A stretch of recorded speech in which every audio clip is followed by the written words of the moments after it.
Welcome to the show. It's Shake Them Ropes number 91. Rob McCarran here, and we'll be joined by Jeff Hawkins in just a moment. As this week we're talking about Brock Lesnar, Vengeance 2002, WWE's July 4th special, NXT, and who could potentially replace Jamie Noble in J&J Security. It's a pretty hot topic. We'll be talking about that later. I want to take a moment to mention that we're available on iTunes, Stitcher, TuneIn, Downcast, YouTube, and all of your favorite podcatchers. We're online at voicesofwrestling.com/STR, which is where you can find links to download the podcast, as well as forums to discuss the shows and the world of wrestling in general, as well as great columns and opinion pieces on pro wrestling. If you'd like to interact with the show, we'd greatly enjoy it. Catch us on Twitter at Shake Them Ropes or email the show via rob@voicesofwrestling.com. That's rob@voicesofwrestling.com. Right now, we are interested in your wrestling road trip stories. If you have a great memory from a past road trip to a wrestling show, a road trip gone bad, or motivations for attending a faraway show, especially if you're traveling to like a WrestleMania from overseas, we'd love to hear all of that. We want your road trip stories. We're planning a future Shake Them Ropes episode about discussing past road trips that we've had and traveling throughout our days enjoying pro wrestling. Again, Shake Them Ropes on Twitter at Shake Them Ropes or rob@voicesofwrestling.com. Also in the podcast description on the website, as well as if you're downloading through our RSS feed, I have links in there to send in your stories. We will be right back with Jeff Hawkins for STR number 91 in just a moment. This podcast is a member of the Voices of Wrestling Podcasting Network. Visit voicesofwrestling.com to hear the rest of our great podcasts, as well as show reviews, columns, opinions, and updates across the world of wrestling. Hi, it's Rob McCarran. Shake Them Ropes. Jeff Hawkins is here. No music today, Jeff. We have too much to get to. A cold open. Oh, we do? Do we? We have a lot to get to from that Raw last night. Did you send me a rundown? I didn't send you one. I was thinking, because I was running late today, as you know, because we had to push our time back, and here we are on a Wednesday instead of Tuesday. I'm being facetious because you said we had a lot to talk about, so I'm trying to think of stuff. I know. It's one of those things where we have a ton, but really not so much, because I don't think there's one thing from Raw last night or from Monday night that we really need to discuss. It was the show I told you before, when we were planning on when to record on Sunday. This is the show I was expecting, where it would be 3 hours. Nothing really would get accomplished. There wouldn't be much to discuss because we have so much time to the next pay-per-view that they're just, they're trying to build stuff up. Well, we can always talk highlights and lowlights for you if you want to. We'll talk about a couple of things. We'll have that. We have the fact that Brock Lesnar is back. Mm-hmm. That's cool. That's about it. Brock Lesnar's back. We have the July 4th network special that we can kind of dip into some more. I mean, we've been talking about it for a couple of weeks now, but over the course of the next 2 weeks of NXT, that's what they're building up to. I mean, the next 2 weeks of NXT TV aren't going to build up to a takeover special. They're building up to the big Finn Balor, Kevin Owens title match, and we'll see if our thoughts have changed on whether or not Kevin Owens might be dropping that title from the last week or not. We have NXT is debuting in more cities, and Triple H is dropping Twitter hints all over the place about a potential SummerSlam weekend show, which probably isn't that big of a surprise. I figure they're probably going to be running on a lot of these major pay-per-view weekends coming up. The first weekend or the first year they don't do it in LA in God knows how long, and I don't get an NXT show. I know, right? Yeah. But you got San Jose, so let's not be too greedy. Let's not be too picky. Well, I had to drive for that. That's true. You did. And it's match number 73. We're rolling right along on our top 100. It is Undertaker defending the WWE title against Kurt Angle and The Rock from Vengeance 2002. A pay-per-view that also marks another special appearance from somebody on that show. We'll discuss that later. But we have all that. Maybe if we have time, we can get into Tough Enough. Did you watch Tough Enough? No. I didn't watch Tough Enough either. I'm just surprised that you didn't watch it, because last week you were all like, we should probably talk Tough Enough. Well, I was going to cut a promo on Tough Enough, and then you told me it wasn't worth it, so I decided it wasn't worth it. And now you didn't watch it. Well, I was right, though, wasn't I? It's not worth it. It's a fake show about a fake sport. I used to watch Tough Enough, but... I liked it the first few times when you realized what it was, and then it's like, I would much rather watch a Tough Enough that's about actual guys I should invest in that are going to be in there, that are going to be talented, and that are going to possibly make a dent in the business in the next couple of years. Because anybody that they're bringing in now, with the possible exception that the learning curve for women is a little bit shorter than men, and they're all in great shape, but they don't know wrestling yet. So what we're doing is learning personalities to invest in for 5 years down the road, maybe. Yeah, it's interesting because Tough Enough, it's just this TV property that they're using. They're not using anyone from NXT. It's not, who's going to be the next big star to pop up on the screen on pay-per-view after 3 or 4 months. It's a show to fill space. For you, that's all it is. Because NXT is its own Tough Enough. I mean, these are the guys that are going out there and doing the actual wrestling stuff, and you're going to see who's going to sink or swim. The Tough Enough is just the quick fix. You get, the fitness models. You have the guys who are learning to work. You see who might have potential to go to NXT. Kind of works. Are they doing the thing? Now, are they doing the thing like they did last time, and they do on all the reality shows, where they have certain tasks they have to do? Like, you remember, did you watch the last Tough Enough where they had to work in a diner on roller skates? I watched some of it. And part of it was because, and you know what? It's interesting because I was watching it because Matt Cross was on the show. Yeah. There's a guy I know. There's someone. Okay, they actually got a wrestler in there. I mean, I don't know the entire cast, but there's no one like that I know of. I mean, I don't know anyone who's on Tough Enough right now. I don't know anybody. And that's not to say that there's not talent there. I'm just... No. Tuesday night show, there's enough wrestling as there is already. Now with NXT on Wednesday nights, I mean, there's other shows to watch. And I watched... And the other reason I didn't watch Tough Enough is I was kind of wrestled out because I watched Best in the World. Yeah. And I have to think that, with this being on USA, they're going to cross-promote on Raw. I'm going to see plenty of Tough Enough on Monday Night Raw. Oh, they're going to make appearances and backstage vignettes or sitting in the front row or... I don't need to watch Tough Enough because I'll see... It's the same reason why I don't really need to watch SmackDown, because anything of note, they replay on Raw in those short little vignettes. I mean, you don't need to watch these shows. If you want to see it first, you watch the show. I can wait 6 days to watch the best of Tough Enough, if there is such a thing. But Best in the World was Friday. I mean, people are wrestled out. We got... Of all weekends, July 4th weekend is going to be a crazy wrestling weekend with the NXT special, 2 New Japan shows.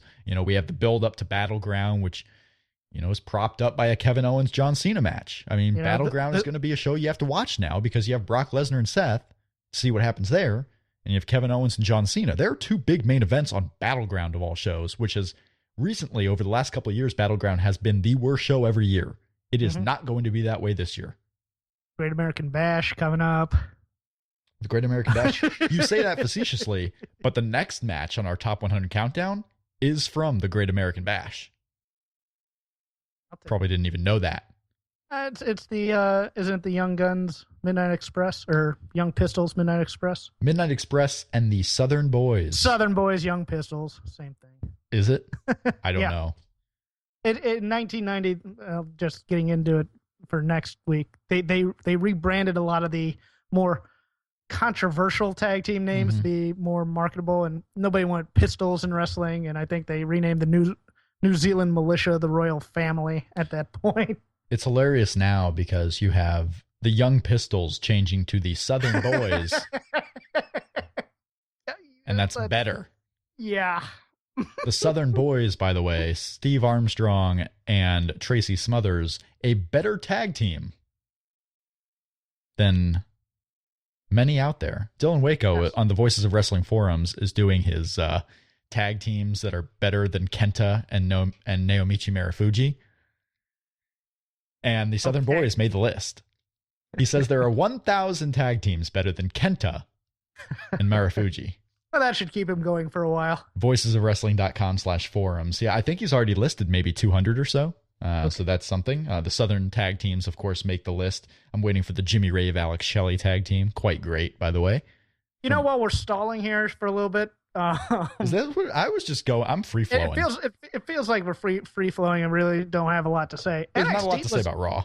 NXT was bland too.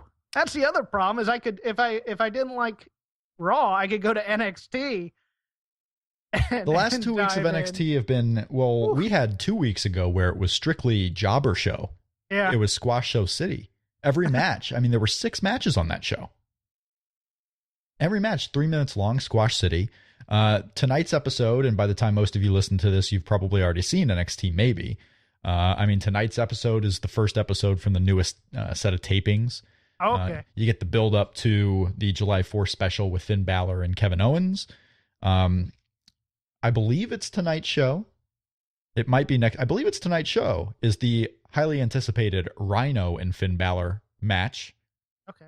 I've been waiting for since February 12th. I've literally read nothing about the tapings. Yep. So. Yeah, we won't. I mean, we're not going to spoiler it up or anything. But as far as the show that's going on, yeah, I'm interested to see Dana Brooke is back from her trip to Brazil. Was it for the Arnold Classic? She is back. I am so excited, as I know all of you are. Well, all of us except me. All of you out there listening are very excited. Hey, this is Rob, I'm back from the Arnold Classic. It's a horrible representation of Sweetie Pie Dana Brooke. Horrible representation. You should be ashamed of yourself. You should ask forgiveness. This is what I wrote down about WWE Raw. Okay. Brock Lesnar's back. ... That's cool. Nothing else. And Cesaro and Luke Harper have begun a feud on Main Event Superstars. That's what you wrote? This is what I have from Raw. I think that's better than my note. My one note was, the Divas division, once again, can't tell who a heel and a face is these days. This Derek Moore ref has to go. He's terrible. Terrible in everything. Derek Moore, the referee, versus for Tamina Snuka and Naomi against the Bellas. Just getting in the way. He's worse than the last Divas ref they had. I mean, this guy from, not Hood Slam, what was it? The Urban Wrestling Federation? Derek Moore? Wow. Believe that's where he's from. Not particularly well liked, but, Scoops? Dropping scoops on the Derek Moore situation. But we've been talking about it. Every once in a while, I get in my little ref rant mode, and Derek Moore is usually the inspiration for it. Okay. Usually the inspiration for it. They have a very good stable of referees right now. But Derek Moore. Here's my rant. All right, so you showed the video vignette of Paige giving her soapbox speech. Yep. And the Bellas coming in and bullying everybody. Then you show highlights of Alicia Fox turning on Paige, and the Bellas get to the ring, and they wrestle as faces. It's a weird dynamic with the Bellas, yeah, because they want to be cheered. Why wouldn't you? And then it's up to the crowd to boo them, right? I mean, they want to be cheered. Well, they're working as faces. Yeah, waving to the crowd, getting and then Naomi and Tamina out heel the people that are the main heels in the vignette you just showed them in. Not a fan of that, huh? Keep the NXT women as far away from this division as possible, unless you fire them all, except for Alicia Fox, maybe. Just bring in the NXT division as replacements, or whoever's agenting or writing this division, fire them too. Yeah, I just have no thoughts. I just have nothing from Raw. It was just a show. That's the funny part. And then, of course, the Authority storyline, which, again, we're wrapped up in there's no logic to it whatsoever. It's back and forth. It's back and forth. I mean, again, the Authority storylines, every single episode of Raw are just 3 hours of what will they do, what won't they do. What will they do? And then it doesn't matter the next week. Has he ticked someone off? Yeah. And the added layer of Triple H no longer has faith in Seth makes no sense either, because he's the champ. He's the top guy. How much better can you be than your champion? But he hasn't beaten Brock. And then they bring him back after they were the ones who banished him. Yeah. Because they know Brock. They know Brock Lesnar's the toughest challenge. No sense. Why would you challenge the guy who you wanted to have the belt, who's tougher than your champ? They're evil heels. They do plans. Why would you do this? They do what's best for business, Jeff. Best for business is Brock Lesnar being back. Worst for story. It's probably all Jimmy Jacobs' idea. Trying to watch it logically is doing me no favors. Not doing you any favors, obvious. No. The New Day were entertaining again. I'm already. Hey, I like when Raw's good. I like WWE. I hope there's not a new listener on this show who says, like we had one reviewer in the iTunes comments say, these guys are so negative, because we are not always negative. Sometimes there's a bad show, and it's not necessarily that we're being negative. We're just not super excited about it. This Monday's Raw was a show not to be super excited about. And if you loved it, good for you. I'm glad you find entertainment in the WWE show. I was fighting to get through this, and I only watched the 90-minute Hulu version. And I was struggling to get through this. I watched without commercials. Although, you know what? I do think I think we should give some shine to the Roman Reigns Sheamus match. I thought that was pretty good. Yeah, because Roman Reigns is great, people. Here are the things that were great on this Raw. Roman Reigns, great in the ring. I mean, the guys had the best main event matches of anyone in this company this year. The Ryback, fantastic. Okay. Absolutely phenomenal. And you know what? He is going up against the Big Show. Now, this part doesn't make sense because he's already done the big move to the Big Show many times. He's done it to Mark Henry. But you know what? He's going up against the Big Show. He doesn't think that his shell shock might work. So he is developing top rope moves. He had to beat Mark Henry with a splash. Yeah. Because he couldn't beat him with the shell shock. Granted, he's done it before. Calm down. Yes. Maybe he has a little, muscle spasm in his back. Maybe his shoulder's not 100%. Who knows? Maybe his ribs are a little weak. But he's developing new ways to beat the Big Show so that he can keep his Intercontinental Championship. He's not so worried about The Miz. I don't think anyone should be. And that's why The Miz is going to win. Because Ryback and Big Show are worried about each other. They don't give a shit about The Miz. Miz is just going to come in there and sneak a win out. Big Show's doing yeoman's work trying to make this all make sense, too. Yeah. He was pretty good on commentary, I thought, explaining things. He's great in speaking roles. Big Show is a speaker. He's great at it. He is.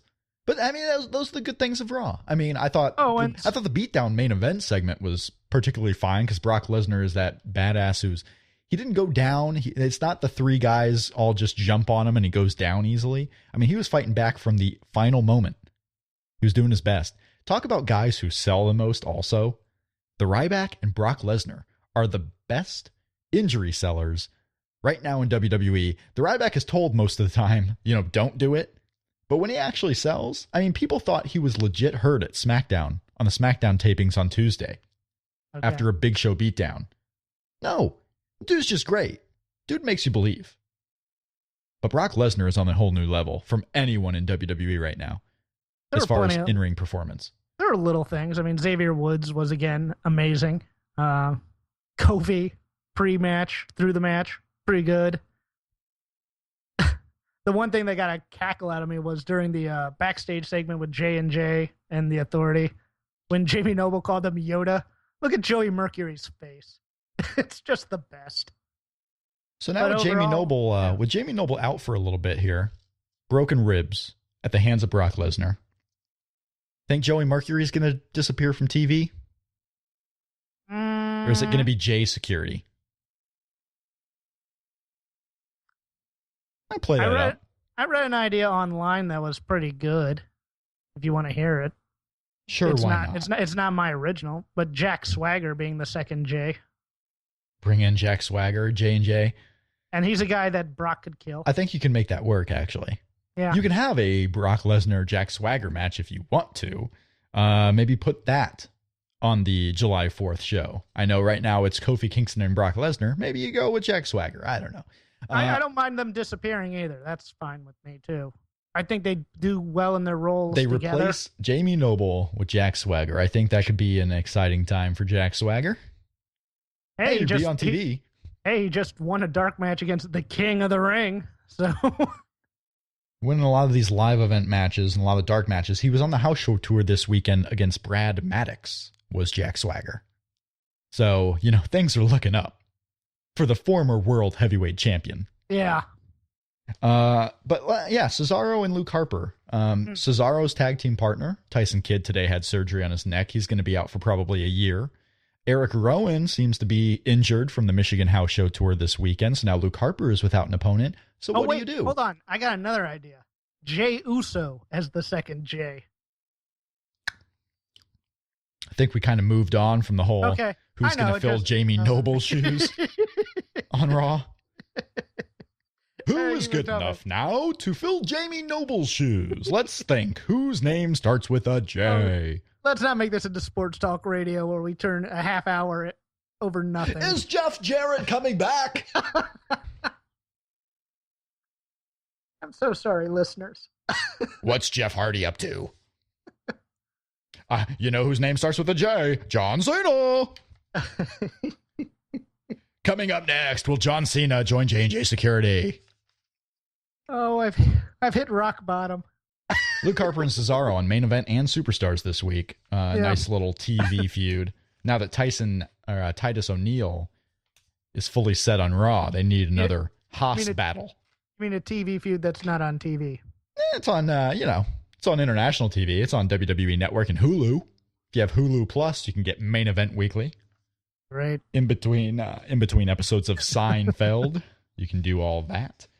But yeah, Triple H teased that NXT might run on SummerSlam weekend, so that's probably going to happen. They're debuting in late July in Miami, so while it's still a Florida city, that's a pretty big deal. I mean, it's a big city in Florida. They usually run these smaller towns. So NXT going to Miami. Finn Balor, Charlotte, Sasha Banks, the trio of superstars they highlight the most on a lot of these shows. Especially if Finn Balor wins the title on July 4th. I mean, Finn Balor is going to be the tentpole of NXT for the rest of this year. I mean, those who think he might have a shot to come up on the main roster this year, I don't think it's going to happen at all. Maybe Royal Rumble time, maybe main event time, or WrestleMania time. Maybe he's up there for something like Hideo Itami was. But it's looking like Finn Balor is the guy they're keeping down there, whether it's due to injuries, whether they just always had the plan to keep him down there. Finn Balor's staying for a while. Well, it's a positive because now he can work on his main event promos and be even more ready when they call him. Yeah. Did you, we talk about bland NXT shows lately. There was one thing on last week's NXT that was certainly not bland. And maybe the thing I'm looking most forward to this week on NXT, the Who is Finn Balor video special. Good. That was very good. Great. Yeah. Because, I think everyone got a little pop when he comes out and says, "What's your name, Fergal Devitt?" and he's using the real name and everything. But this was more of a story about the guy who was in NXT as Finn Balor than it was, fake Finn Balor character background. I mean, this was you getting a chance to know the real person, the struggles to get to where he was, the background of this guy, so you actually believe and you are invested in this man when he's wrestling. And this was one of the best character pieces on WWE TV in a long time. It's a cross between the old school, quote unquote, personality profiles that they used to do in things like Smoky Mountain and then the E60 profile. It's almost like they saw what the E60 profile did for social media buzz and decided to incorporate it, which is a great idea. Good on them. JBL could be in J&J Security. You suck. Oh, I didn't even see that one coming. Just Ring of Honor put the title on Jay Lethal just to keep him out of J&J Security. That's breaking news. That's a scoop exclusive to Shake Them Ropes. Are you excited that Jay Lethal is the Ring of Honor TV and World Champion? I'm interested. It is. I'm very interested. Right? It is. I don't know if exciting is the word. I'm happy as hell for him. I'd like to see what he'd do without Truth Martini. Mm-hmm. Because I find him to be very, very... He tends to take away a lot more from the guys he manages and adds to them, necessarily. Well, and the fact that Jay Lethal, you pay attention when he speaks, and he's great at getting his own thoughts over. I'm watching this main event, Jay Lethal and Jay Briscoe. Great match. And I've been watching Jay Lethal since 2003, 2004. Mm-hmm. From Ring of Honor to TNA, from back into Ring of Honor. And, I'm watching this match and it's excellent and it's great. And he finally gets the win. And gosh darn it, did I not feel proud that Jay Lethal won the world title? This is pro wrestling. It's a world championship. It's a, it's a prop. It's, he he won a match, but you start to see his eyes tear up a little bit. You start to see, him with his parents in the building, what he's done in wrestling over the last decade. And it was a special moment. Yeah. More so than many championship wins. Like, even if you watched Kevin Owens for 10 years and you saw him beat John Cena, I think I felt more invested in Jay Lethal winning his match than I did Kevin Owens beating John Cena. Well, it's a lower tier for the Owens. It's Cena. a lower tier. Kevin Owens was surreal because this guy Yeah. a year ago was wrestling Silas Young on Ring of Honor pay-per-view, and now he's beating John Cena on WWE when no one beats John Cena. It was surreal and it was cool. Jay Lethal, after the struggle, and he's still in Ring of Honor, it's a lower tier, but winning a match against Jay Briscoe, Ring of Honor made you care about Jay Lethal winning this match and made you care about the title itself. I meant Kevin Owens, beating Cena was a lower tier for me than Lethal winning the world title in this match, because if Owens wins the world belt in WWE, that'll be a moment. Yeah. But no, and plus, Lethal's been a guy who's been dismissed as too small. He's a comedy guy. All he can do is impressions. And, he's more of a spot guy than an actual wrestler. I've heard that all ever since, started watching him around the same time you did. Mm-hmm. And no, I couldn't be happier for the guy to actually have a chance to grow as a performer and carry a company, which TNA was never going to let him do, no matter how big he got. No, it's true. But, he's carrying it now. And he's done, I don't even know if when he started this run, if they thought this was possible, but Jay Lethal has made himself again. After coming back in from Ring of Honor doing the Macho Man impressions, to be taken as this serious heel role, and a guy that when he turns babyface too, by the way, is going to be a huge star for Ring of Honor. Mm-hmm. He's a star. And even in the promo, the line where he's facing off with Briscoe and he goes, "I made this belt, your belt made you." That's great stuff. Yeah. Yep. It's, I thought it was a great show. Ring of Honor back on iPay-per-view at the end of July. Roderick Strong, tonight on their Destination America show, if you haven't seen it yet, Roderick Strong and Shinsuke Nakamura is the match.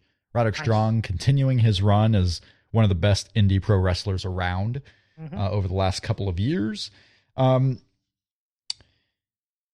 Before we get into our match number 73, and just to finish the thought on the July 4th special, do you still think Finn Balor is going to win the NXT title? Yes. I do too. That's my mindset right now, especially now that the Battleground match is for the U.S. title. Yeah. I think very well Kevin Owens could win that. I don't know if they're going to give Kevin Owens another win, but I bet he could. Brock Lesnar and Kofi Kingston, John Cena and Dolph Ziggler versus Kane and Wade Barrett is the announced main event at this point, but it is a house show match, and you'll see this card can definitely change, because another match announced on this show is the New Day defending the tag team titles against Tyson Kidd and Cesaro, and obviously that match isn't happening. Lucha Dragons versus Los Matadores, Finn Balor versus Kevin Owens for the NXT Championship, Neville versus Chris Jericho, and a triple threat for the Divas Championship, Nikki, Naomi, and Paige are the announced matches for that special at the moment. Very well could change. That show was airing live on Saturday morning. I asked early on Twitter, and I'm going to ask you, Jeff. I asked if people were going to watch this show live, on delay, or not at all.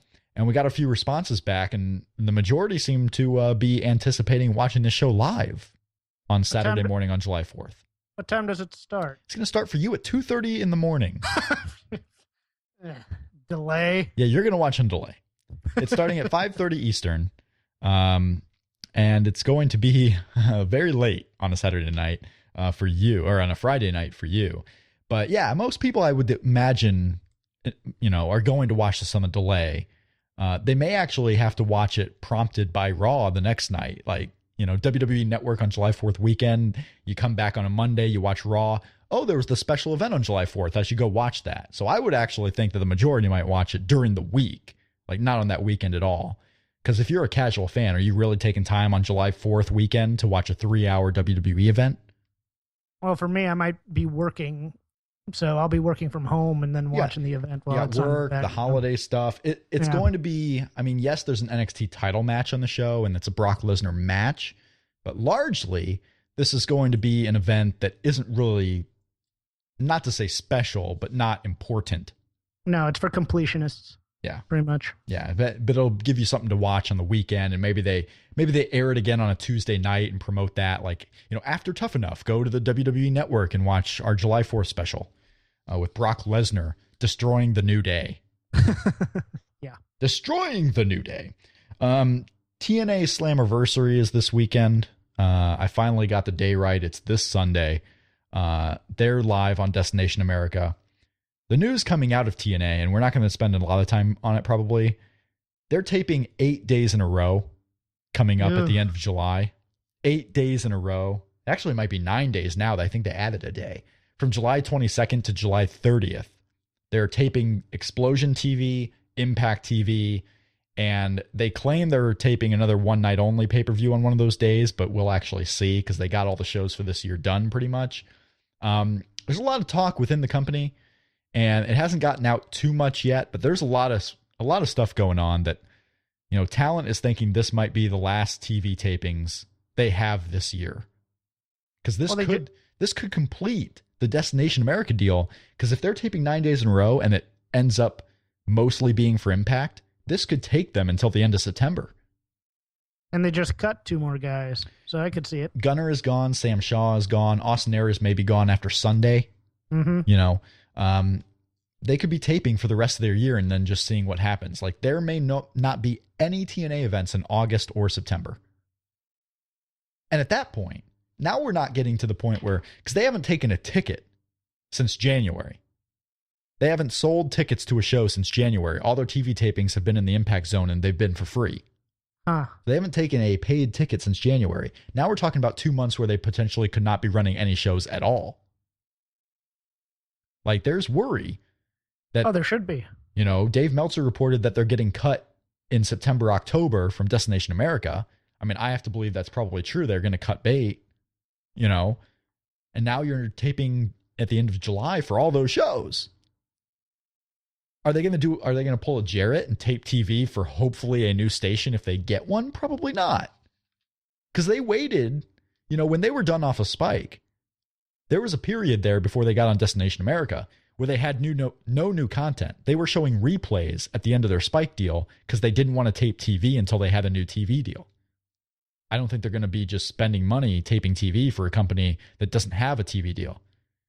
Like, it's going to be a long road where you're going to see TNA talents, per se, working indie shows and more non-TNA events than TNA events. Come to Bola. Come to Bola.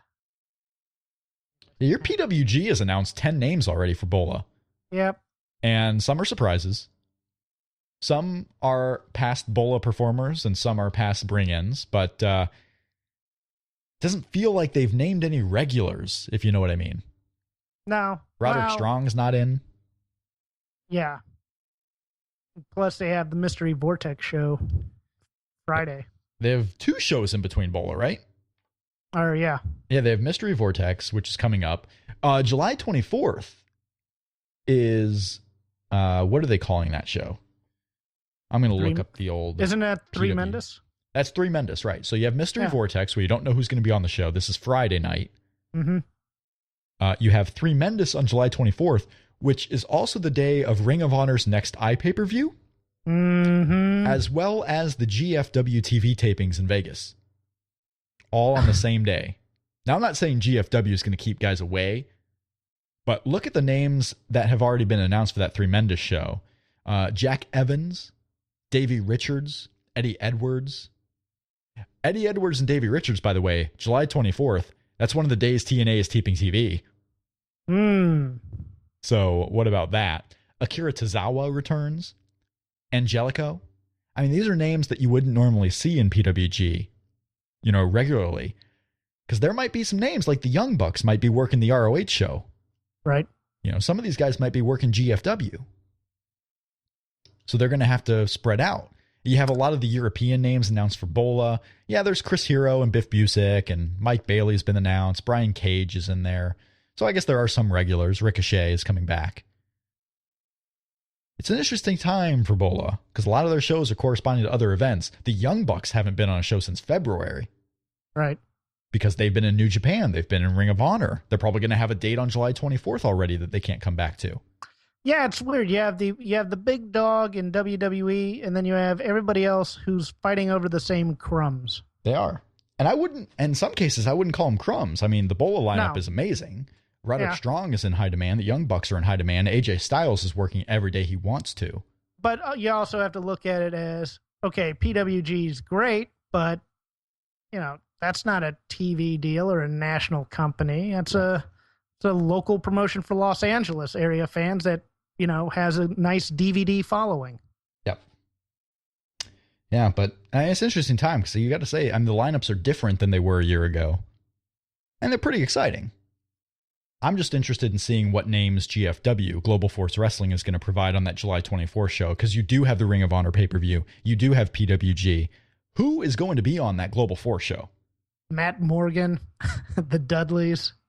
I don't think, those are bad examples. I don't think any of them are going to be on there, but, you're not going to have the Mooses. You're going to have, is Chuck Taylor going to be on the show? Congo Kong out of Indiana will be on the show. Tell you that. He's flying to Vegas for that show. But that's PWG. TNA, good luck to him. Slammiversary is this weekend. And then we have match number 73. Yes. On our top 100 matches to see on WWE Network Before You Die countdown.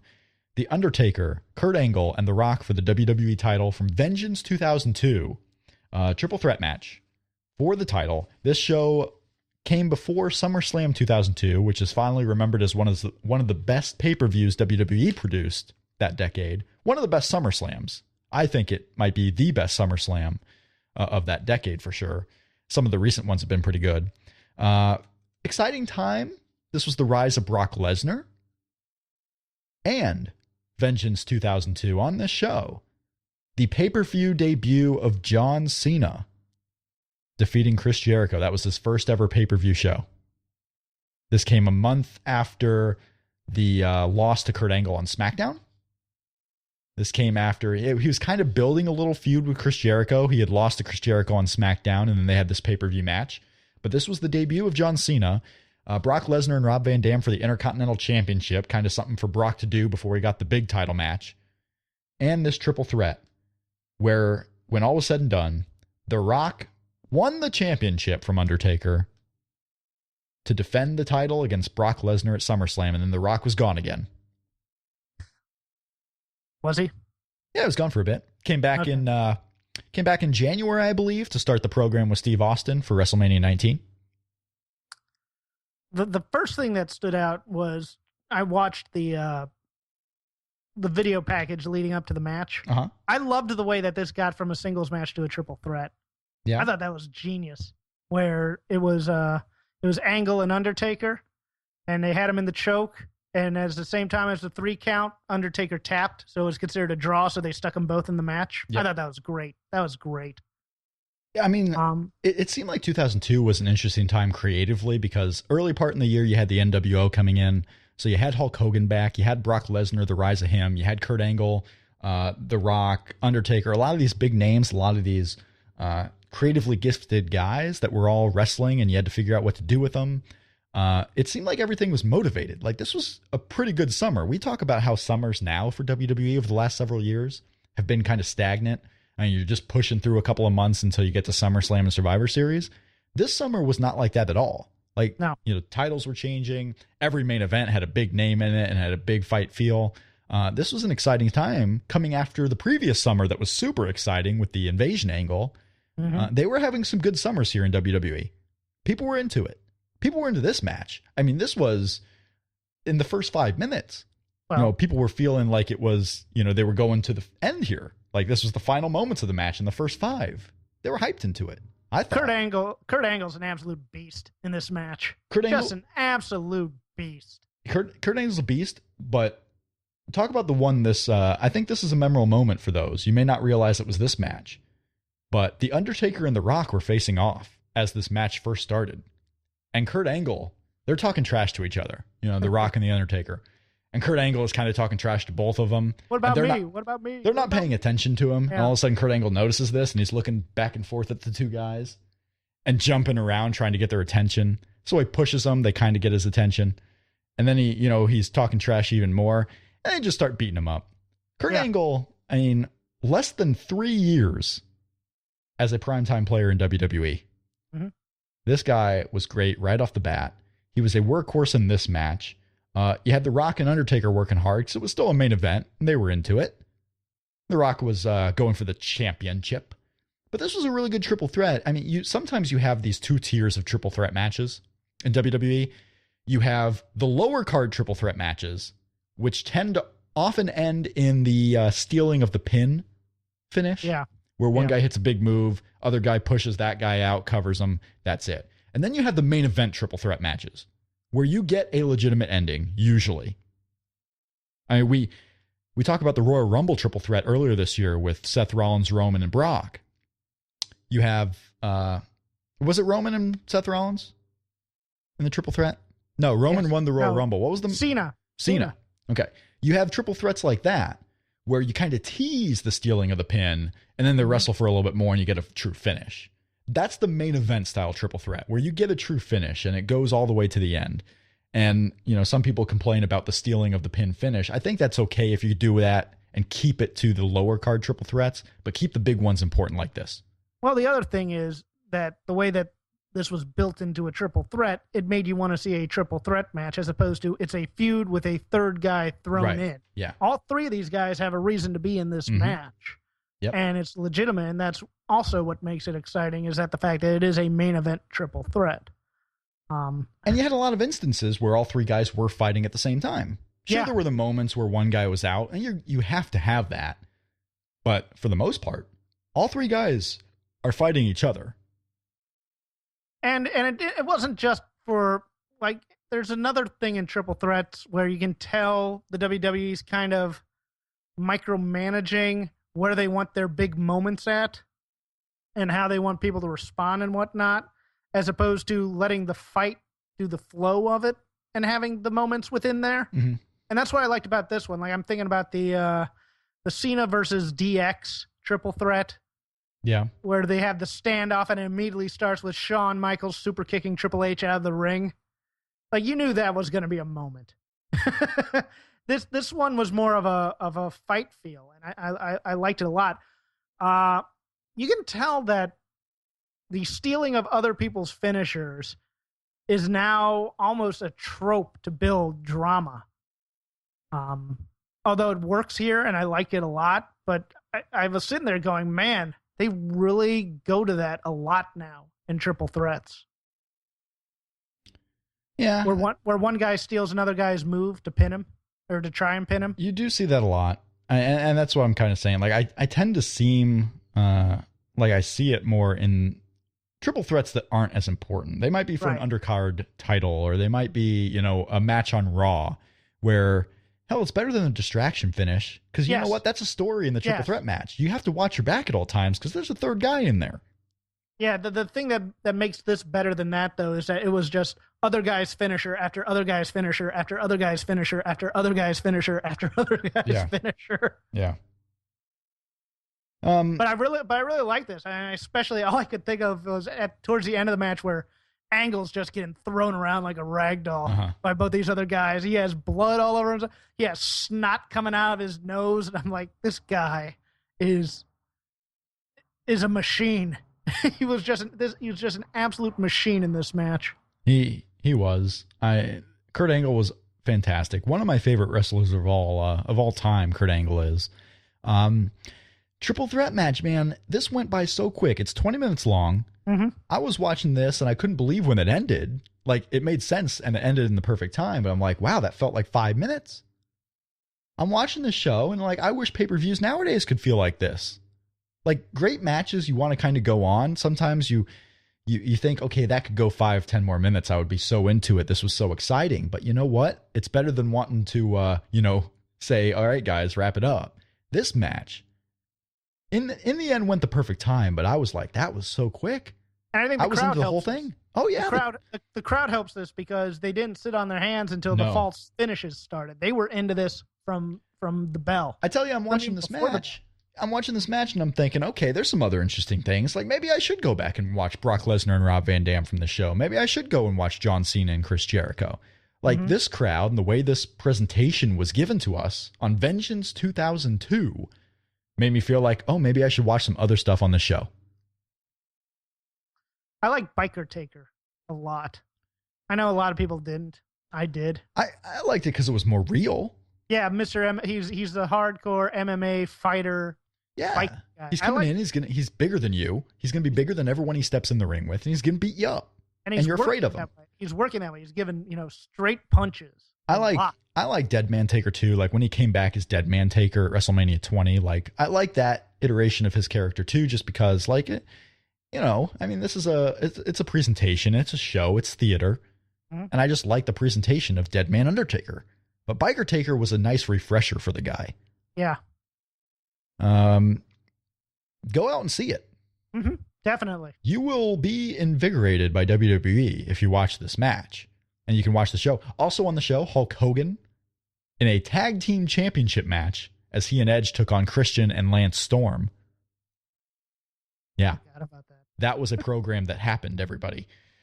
Match number 72. Next week, we will talk about the Midnight Express versus the Southern Boys, Eaton and Lane against Smothers and Armstrong from Great American Bash 1990 for the NWA United States Tag Team Championships. Match number 72 on the Top 100 Countdown. You can get the full list of our Top 100 at voicesofwrestling.com/STR/Top 100. If you go to our Twitter page, we have links to all that. So you can find out what we're talking about and follow along with us. I mean, one match per week. It takes 20 minutes usually tops. You can go and watch this match and then kind of, get your thoughts in line with what we're thinking about those matches. If you do watch and follow along with the countdown, you can hit us up on Twitter at ShakeThemRopes and give us your thoughts that we can incorporate into the show. Any final thoughts, Jeff Hawkins, on this week in Pro Graps? A little sad about Buddy Landell's passing. He's more of a part of my youth than yours, probably. Yep. I just watched some of his Mid-South stuff where he did the Skandar Akbar Butch Reed program. That was really good. But the one that hits me closest to home, I know they built up a Nature Boy versus Nature Boy thing in my youth, but his run in Smoky Mountain in the mid-90s, where he's finally clean off of drugs and alcohol, he cut some amazing promos during that time. And if you haven't heard it, it's a little loosey-goosey, but go download Colt Cabana's Art of Wrestling podcast, the episode with Buddy Landell. It's pretty good, and he's a pretty good guy. And, he was a fairly young guy. He was 53, which, God, he seemed like he was in his 30s, like almost 40 years ago. So, yeah. I mean, he was a guy that was a mainstay in a lot of promotions, and we'll probably never really get his due because his demons kept him from getting to a main event spot, and he was always in that mid-card, but he was a heck of a wrestler, I thought. So, Good on him. We will talk about all the ongoings. We'll give a true preview to the July 4th special if they announce some matches on it. Right now, they're just basically building it around Finn Balor versus Kevin Owens and the fact that Brock Lesnar will be on the show. We'll talk about Raw. We'll talk about any news coming from some of the things that we mentioned on the show today. And we'll talk match number 72, that tag from Great American Bash 1990 next week on the show. Also, as I'm going to play during the opener, which Jeff didn't hear, but I asked on Twitter for favorite wrestling road trip stories. I was waiting for that. I thought we were going to talk about that. We're going to do that on either next week's show or... because I got a lot of responses. We got a lot of responses. Rob at voicesofwrestling.com, on Twitter at ShakeThemRopes. The DMs are open too. If you'd rather not make it public, you can DM us your story on Twitter at ShakeThemRopes, or go to the voicesofwrestling.com/forums. I was thinking about this because of Ring of Honor, and I was thinking, we talked on the show last week that WWE was coming to my area. There was a house show in Fort Wayne on Sunday, and I didn't go. Like, it's literally in my backyard, and I'm not going. And I got to thinking about, like, I've traveled 10 hours for wrestling events before. I've traveled 18 hours for NXT. If a wrestling event motivates me enough and I have the time to do it, I will go to something. But if it's not motivating, like I didn't need to see a Seth Rollins, Dean Ambrose main event, match on a house show because I know exactly what it's going to be. Right. And I've seen the match on TV, and the TV match I'm sure was better. I mean, I've seen them. I don't need to go for the experience. I've been to enough shows, and, this is, priorities and all that stuff. And I've been to wrestling events before, and I'm spoiled. And for kids, I'm sure it's a fun time, but I don't need to go to every show that just comes to my backyard.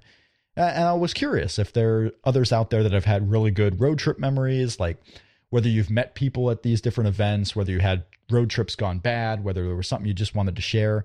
We want your road trip stories. And I think in a future podcast here coming up soon, or maybe sometime in July, we're going to have a talk where it'll be you and I, Jeff, just talking about our memories going to wrestling shows and what we've seen and what we've done to get to different shows and whatnot. Just have a casual conversation on road trips. That sounds fun. It's interesting to me because I was thinking about it. I went 20 years between road trips. Yeah, we'll talk about that, and it'll be WWE related. For those who listen to the show just for WWE talk, we'll talk about that because I've gone to different WrestleManias. I went to, here I am in Fort Wayne, Indiana. I've gone to WrestleManias in Arizona, and I'm sure there are others out there that have done much more to go to wrestling shows. For the European listeners who have gone to WrestleMania, like those are the kinds of stories I want to hear. Like, how far in advance did you plan? What did you have to do to get everything lined up? But you can give us your stories, rob@voicesofwrestling.com, or on Twitter, either publicly or privately, because the DMs are open to anybody.